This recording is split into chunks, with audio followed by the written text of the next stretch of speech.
Salut, salut! Je vais vous raconter la fois où j'ai failli mourir à la montagne. J'ai l'impression que je suis en train de parler à un public. Est-ce que vous êtes chaud? Mon histoire, c'était en automne dernier, avec un pote qu'on va appeler Julien. Il s'appelle vraiment Julien. Et une pote qu'on va appeler... On va l'appeler comment? Attends, mais comment on va l'appeler? On va l'appeler... Grégoire. On va l'appeler Grégoire, vie de ma mère. J'ai pas d'inspi. La fille, elle s'appelle Grégoire. On est dans notre petit appartement. Qu'on mange? On mange des raclettes, on mange des fondus. Et un matin, il y a Grégoire, oubliez pas que c'est une fille, qui propose de faire des randonnées. On est tous partants, tu vois, une petite marche de santé.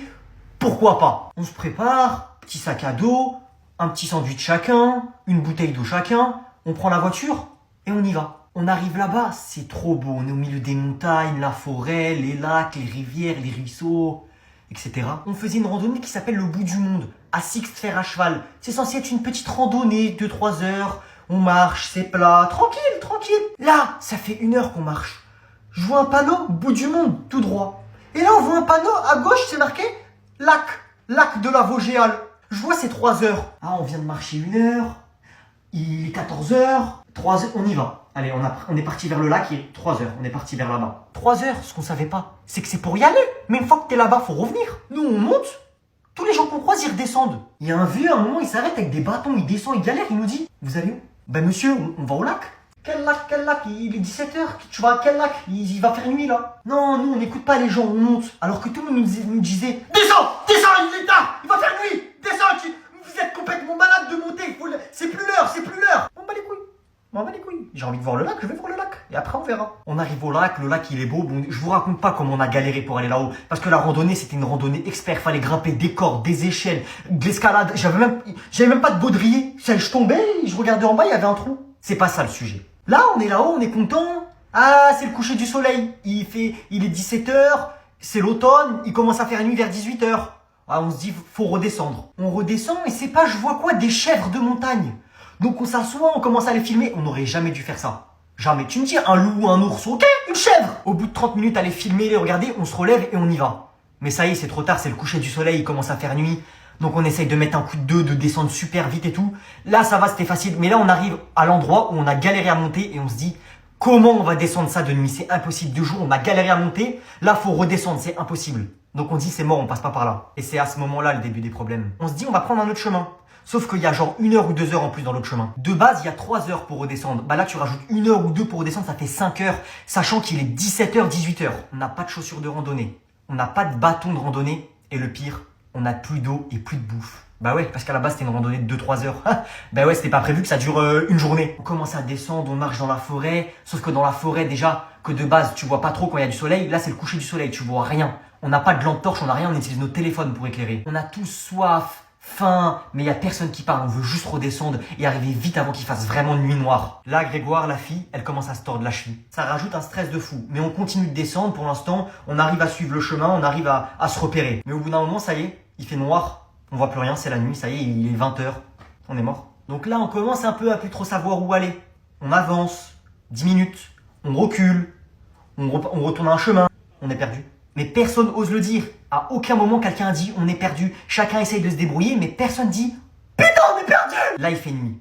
On est perdu, mais c'est pas le pire. Ça commence à devenir de plus en plus chaud parce qu'on voit rien et le chemin, c'est une falaise. Ça y est, on marche sur un petit chemin à la queue leu et à droite, c'est le vide. Et à gauche, bah, c'est une falaise. Et là, t'as un moment, on doit descendre un rocher et je le descends en premier. Ensuite, t'as la fille qui descend et ensuite, t'as mon pote Julien. Je lui propose de l'aider à descendre. Il me dit: non, non, c'est bon, t'inquiète. Il se casse la gueule. Mais sauf qu'il se casse la gueule, il commence à glisser sur la falaise. Heureusement qu'il s'est rattrapé. Il tombait, les gars, c'était chute de 400 mètres. Adios amigos, on redescendait à 2. Sur nos téléphones, on était en SOS. Il n'y avait pas de réseau Wi-Fi. 3 petits points, SOS. Il fait nuit, on est perdu. On fait que tomber chacun nos tours. On sait pas par où aller. Il y a des cascades partout, des rivières partout. Il y a des bruits de malades mentaux la nuit. T'entends l'eau couler à fond. T'entends les animaux, t'entends des buissons craquer. On se chiait dessus, mais personne ne le disait. Parce qu'à partir du moment où on le disait, c'était là où ça y est, c'était officiel. Et on voulait pas que ce soit officiel. Donc nous, on est en hauteur, et un peu plus bas, on voit un mec nous faire des appels de phare avec une lampe en plein milieu de la forêt, perdu au milieu de nulle part. On s'est dit que c'était les secours, mais c'était pas les secours. À l'heure d'aujourd'hui, on sait toujours pas ce que c'est. Parce que quand on est arrivé vers cette lumière, il y avait plus rien. Plus rien du tout. On a réussi à redescendre un peu, mais on savait plus du tout où aller. Il y avait juste une méga rivière avec un courant de zinzin. On s'est dit quoi? On s'est dit: les gars, on va dedans. On s'est dit, si on va dans la rivière et on longe la rivière, on va forcément arriver à la voiture. Parce que notre voiture, elle était garée à côté de la rivière. On n'a pas réussi à tenir, il y avait trop de courant. L'eau, elle était gelée, des rochers partout. On est sorti et on est rentré dans la forêt. Donc on marche dans la forêt, on se perd, on retrouve notre chemin, on se repère, on retrouve notre chemin. Et on avance, tête baissée, personne parle avec la lumière, sans eau, ni bouffe, ni rien du tout. On n'entendait que des bruits de fou. Pour vous dire, à un moment, on marchait à deux devant et il y en a un qui marchait de dos pour surveiller parce qu'on a l'impression qu'il y avait un truc qui nous suivait dans la forêt. Et je vous jure les gars que c'est vrai, on marchait, on regardait devant nous et on entendait un truc nous suivre dans la forêt. On passait à côté de constructions en bois avec des pierres, on s'est dit mais c'est quoi, c'est des rituels. Tuez-nous, allez venez, venez, ça y est j'arrête. Mais après quelques heures de marche, on sort de la forêt. On reconnaît là où on est. Une route en goudron. Le retour à la civilisation. Et surtout le retour du Wi-Fi. Grégoire, elle met le GPS pour retourner à la voiture. Il reste 3 minutes. On vient de marcher toute la journée. On voit 3 minutes. On est refait. C'était le GPS voiture. 3 minutes, c'était en voiture, c'était pas à pied. On marche pendant 3 minutes, la vie de ma mère, on dézoome sur la carte, on voit, on n'avance pas. On dézoome, on voit où est-ce qu'on a garé la voiture. On se dit, mais c'est pas 3 minutes ça. 3 minutes en voiture, ça devait être honnêtement 30 minutes à pied. Parce que c'était une longue ligne droite, c'était 30 minutes à pied. On n'avait plus de force dans nos jambes, plus rien, ça a pris 30 minutes. On est arrivé à la voiture à 23h et quelques. Quand on était descendu de la voiture, il était 11h. On a pris 12 heures. Mais vous voulez savoir c'est quoi le pire? Avec ces mêmes potes, dans une semaine, on retourne à la montagne faire des randonnées. Le Corbs, t'as une vie de merde. Mais t'es pas tout seul, poteau. J'ai pas le permis voiture, les gars, mais vu que je suis fan de moto depuis que je suis tout petit, dès que j'ai eu 18 ans, j'ai direct passé mon permis moto. Et quelle erreur. Les gars, je suis le mec le plus maladroit du monde. Tout ce qui est dangereux, il faut me mettre à l'opposé. On est en pleine semaine, je sais pas quel jour, et pour une fois dans ma vie, j'aurais pas dû, je me lève tôt. Sauf que à cette heure-là, il y a des bouchons de fou. Moi, j'ai le permis depuis pas longtemps, ça fait 2 ans, et mon accident, c'était il y a 1 an. Donc je vois les bouchons, je panique. Avant de continuer, il faut savoir que j'avais un rendez-vous, les gars, et j'étais en retard de fou. Comme par hasard, vu que je suis en retard, je me brosse pas les dents. Je me coiffe pas. Je mets mes habits de la veille. Je change pas de caleçon, mais ça c'est pas grave. Même si j'étais pas en retard, je l'aurais pas fait. Donc je prends ma moto et je dois aller sur l'autoroute. Les gars, je vois l'autoroute bouchée, mais à l'arrêt. À l'arrêt, genre ça roule pas. En plus, il pleut de fou. Je rentre sur l'autoroute, je me dis, oh non, mais vas-y. Quand on est en moto, ce qui est bien, c'est que quand c'est bouché, on peut passer entre les voitures. Donc je passe entre les voitures et tout. Et d'un coup, il y a un camion qui se décale. Quand je vous dis je me suis encastré dans le camion, c'est je me suis encastré dans le camion. Ma moto, elle a troué le camion. J'ai été expulsé. J'ai fait un salto, je me suis explosé contre le sol. Si vous voulez voir les images et tout, j'ai fait une vidéo sur ma chaîne YouTube. Ça, c'est que le début. Hein. Et pour pas arranger les choses, les gars, je suis inconscient par terre et tout. Je comprends rien. Et j'entends, il est mort. Oh mon Dieu, appelez la police, appelez les pompiers, appelez sa grand-mère. Quand je commence un peu à ouvrir les yeux, les gars, autour de moi, il y a les pompiers partout, il y a la police, genre l'autoroute, je crois il était fermé, en fait, je me rappelle pas, il laissait pas passer les voitures. Quand tu fais des vidéos, les gars, t'as un 6e sens. Tu sais reconnaître les gens qui t'ont déjà vu. Je vois les pompiers en train de me regarder comme ça. Moi, je pleurais, les gars. Enfin, j'arrivais pas à contrôler. J'avais l'épaule bloquée comme ça. J'arrivais pas à bouger mes orteils. Je voyais du monde me regarder. Et je vois les pompiers qui me regardent en mode, on te connaît, connard. En vrai, les pompiers, c'était trop des bons, les gars. Merci, vous avez amélioré mon expérience. Je vous mets 5 étoiles. En vrai, les gars, ils ont trop détendu l'atmosphère. Ils me parlaient des filles qu'ils ont gérées pendant le bal des pompiers. Dans le camion, j'avais une dégaine. Je ressemblais à Chewbacca parce que moi, je me suis dit, je vais juste de chez moi au rendez-vous. Je vais voir personne pendant ce temps-là. Eh ben non. Mais c'est pas ça le pire, hein, parce que tu vois, un mec normal, il se casse le bras, il se casse la jambe. Moi, je me casse les couilles. Voilà, parce que quand je suis tombé, mes balls, elles ont tapé le réservoir. Ça m'a expulsé. Ça a fait un trou dans le réservoir. Un trou, je vous jure, il y avait un impact. J'étais trop gêné de leur dire, les gars, donc je leur dis pas que j'ai mal aux balls, à mes petites balls. Et donc on arrive à l'hôpital, et vas-y, l'infirmière, elle me reconnaît.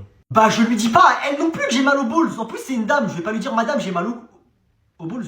Je regardais les infirmiers et les infirmières comme ça, parce que je les suspectais de dolo dans les toilettes. Je reste à l'hôpital toute la journée. Ils m'ont fait plein d'analyses, et après ils m'ont dit, c'est bon. Mes parents et ma soeur viennent me chercher à l'hôpital, on rentre à la maison et tout, tu vois, dans la voiture, j'ai un peu mal. J'ai un peu mal aux balls quand même. Et on rentre et tout. Je me pose, ah vas-y, j'ai mal et tout. Mais je devais aller aux toilettes. Donc je vais aux toilettes, faire pipi, pas caca. Je sors mes balls, je les regarde aux toilettes.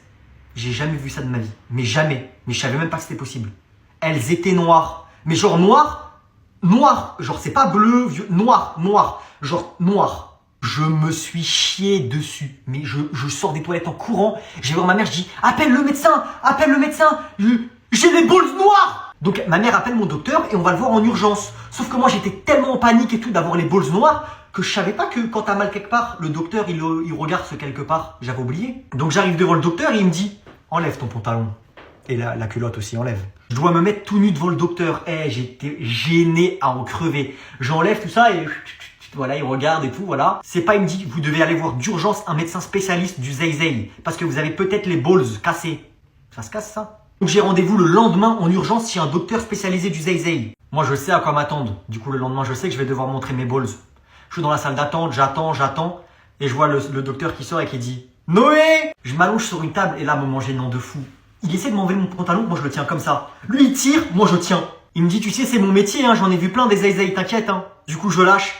Zay apparent. C'est pas, il me dit « Ah oui, c'est vrai qu'il est particulièrement petit. » Et après, il rigole.